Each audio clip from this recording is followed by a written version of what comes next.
not really amending. It is additional in terms of a legislative response, so I'd see it as an addition, and that's fine. Now I've got David, Member David. Kia ora, Your Worship. I wasn't really going to speak because I thought it was pretty straightforward, but I just get to the point that, in my view, anybody who votes against this is nothing but mean-spirited. And when I listened to the last item about 350,000 in Phoenix and Palm, and was looking at the same sort of money and people's lives, I got to ask myself, what the hell's going on? So, you know, if it makes people feel comfortable that you can apportion some of it to Māori outcomes, do it. But for goodness sake, do something proactive instead of slamming them down and bringing in rules to police them. You know, the issues are far more deeper than what you're suggesting by bylaws regulations. So I accept from the paperwork that's been put up today, there's a number of strategies that have to be implemented. But I think, you know, to cheap change on people like this around 350k when you spend about 5 minutes on a damn tree, take a look at yourselves. Okay. Got Councillor Cathy again. I would expect that everybody in this room would vote down that amendment. And the reason that you need to do that is it is not an offence under any bylaw to be homeless. It is not an offence under any bylaw to beg. It is an offence to be a nuisance, and we dealt with that through the bylaw that was just mentioned. There is no reason to make homelessness a law and order issue. It reminds me of previous Auckland City Councils, which I thought I'd left well behind. We have a homeless action plan and a compassionate approach, which we've developed over probably 10 years, George. And that amendment is an embarrassment. And I really would like you just to withdraw it, because there's no basis to it. We don't have bylaws about homelessness. We have a really good policy on homelessness that's just been backed today by some funding, and a will at government to come to the table. And I'll be at the table with Paula Bennett. So please, George, take it back. It's inappropriate and it shouldn't be put forward. Can I add after the words, my homeless and rough sleeping.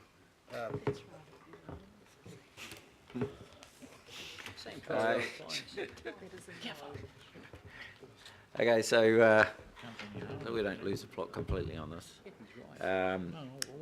So really, one of the rather than order, just while we're quietly thinking away here, Dean, the issue of how we deal with the matter of regulation, there is a fairly substantive body of minor criminal law that is utilised by the police and our officers on occasions to actually deal with some of the challenges that we have specifically, you know. And so would it be more useful to perhaps review that through one of our committees of the whole to reflect on its effectiveness, rather than sort of direct out of this budget committee a review of our bylaws? Mr. Mayor, may I? Order. So I'm asking for a direction here, some advice from our officers, because I rather think, councillors, that this is a budgetary issue, and I don't want to get in a long discussion about a bylaw issue. Yeah, I'd remove the word bylaw, George. Well, hang on. Just hang on. There's Councillor and Councillor Cathy.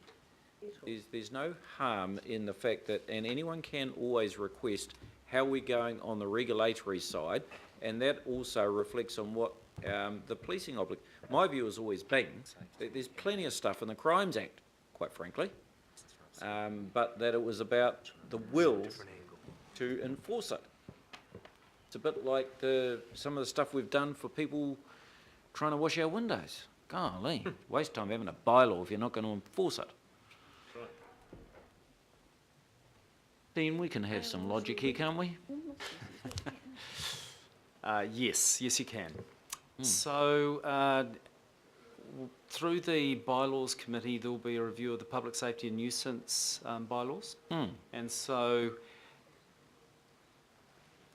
We could really leave it for that review, leave couldn't it for we? that review, but Yeah. the only other comment I want to make around this is that for us to work actively with this part of our community, we have to work on a range of fronts. And what you're seeking in this committee today is to apply budget to a policy direction so you can give some effect to that. So I do see this as a separate Yes, I do issue. too. Yeah. And I would leave that regulatory piece about public safety and nuisance to the bylaws committee, and if there was a need for any other policy review, then you can refer that to strategy and policy. But I'd keep this very separate today. Yes, I think that's wise advice, actually. I'm sure Councillor George is listening to that. Councillor Michael.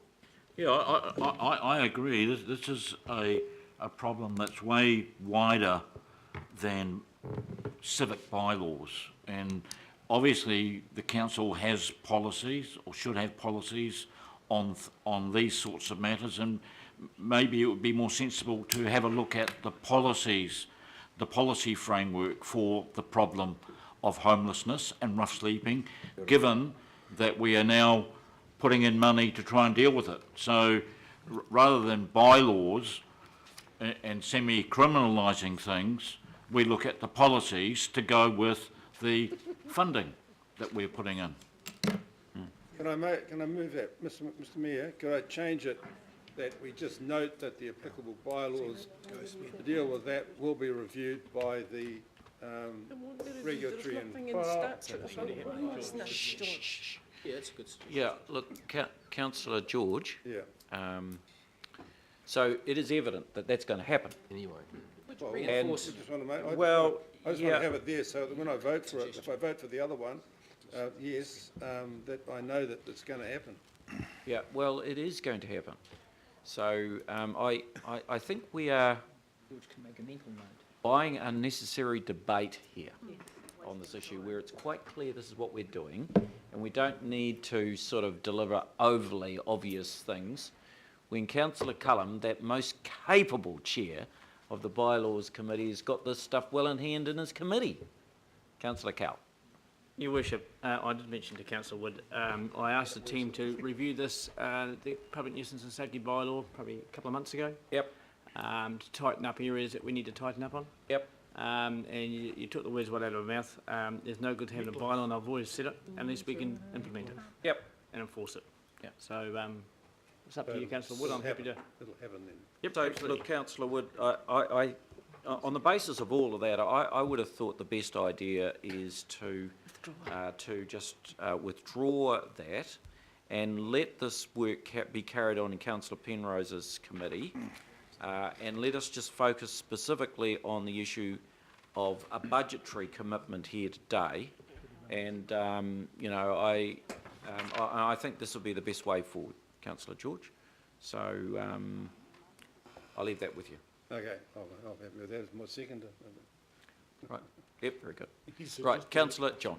Thank you, Mr Mayor. And just speaking to that budgetary concern, I mean, obviously the humanitarian aspect of it has been well canvassed and needs no further elaboration. But I just simply and very quickly make the point in terms of our overall budget, which amounts to goodness knows how many tens of millions in and around the city centre and even out in our town centres, with cruise ships and visitors and ATEED and all the rest coming in, it's somewhat undercut if you've got your main city strewn with poor souls lying in shop corners and begging. So from an economic imperative and a PR point of view alone, that's pretty much small change to address a far bigger problem.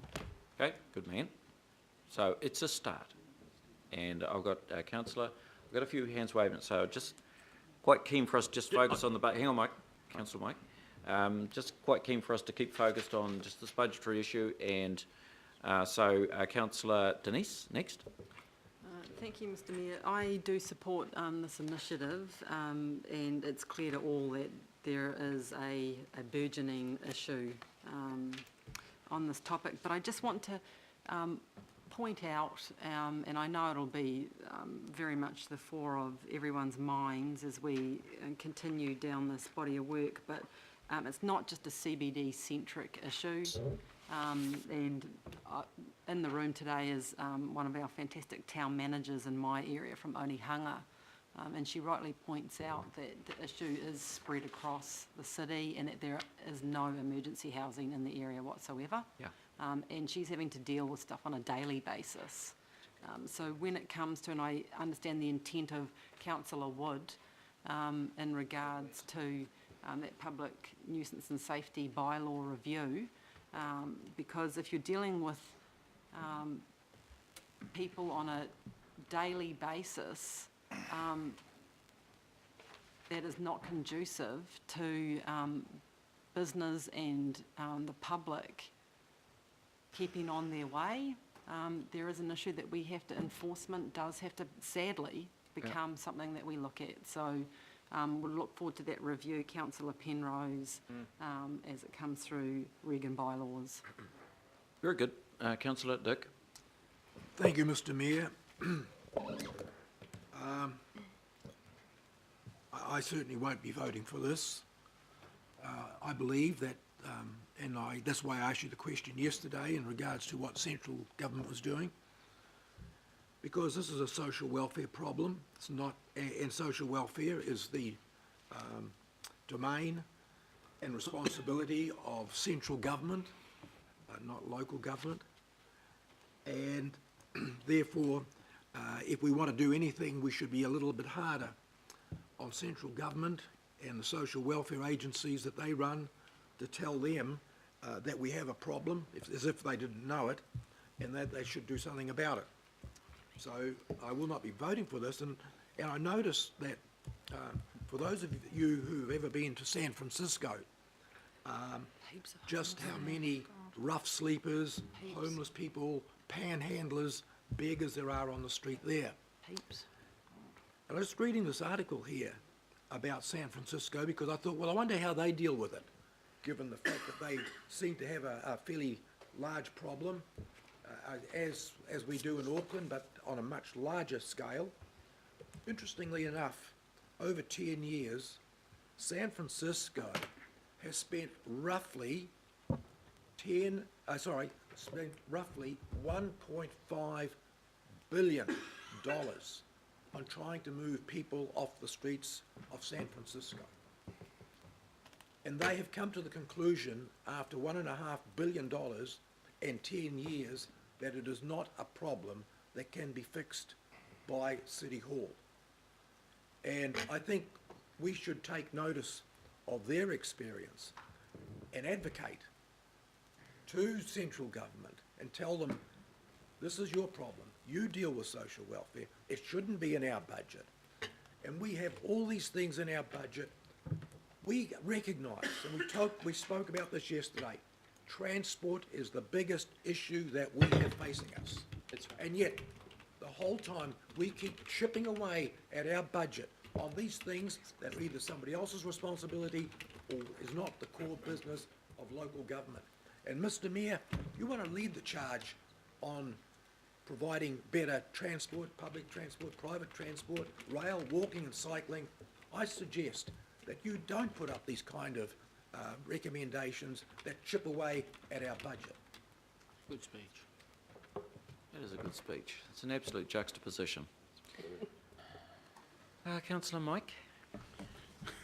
Mr. Mayor, I think we're all impressed with the compassion of Councillor Casey and the motives behind this proposal, but I think we need to ensure that the money we are putting in to deal with homelessness actually is spent on homelessness, not on the council bureaucracy that may deal with homelessness. I think that's an important consideration. Please, can we make sure that this money makes a difference and is not just chewed up by, internal overheads, OPEX, which is a tendency in every other field.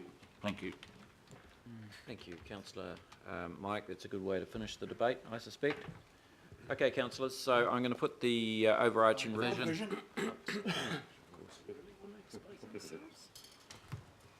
Okay. Work out who's mean-spirited. Yeah.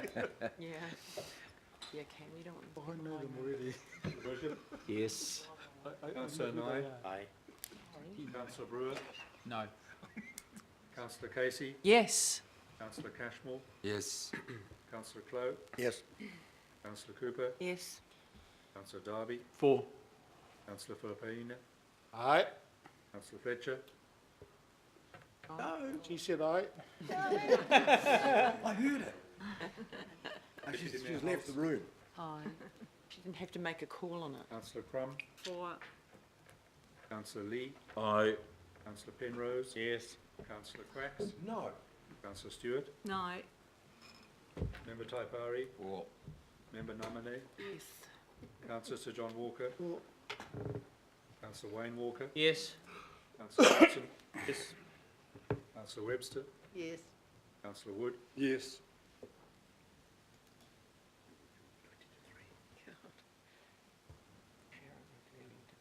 Ooh. Very close to unanimous, We're down to the but not quite. Going to the hardcore bit. Okay, right, now, Funny how people will throw away their $200 bag given to them by the council.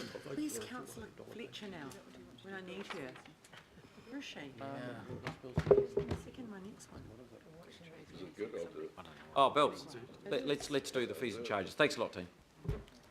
We'll do the fees and charges. This is the Yep. more wisdom of Solomon for the north and the south.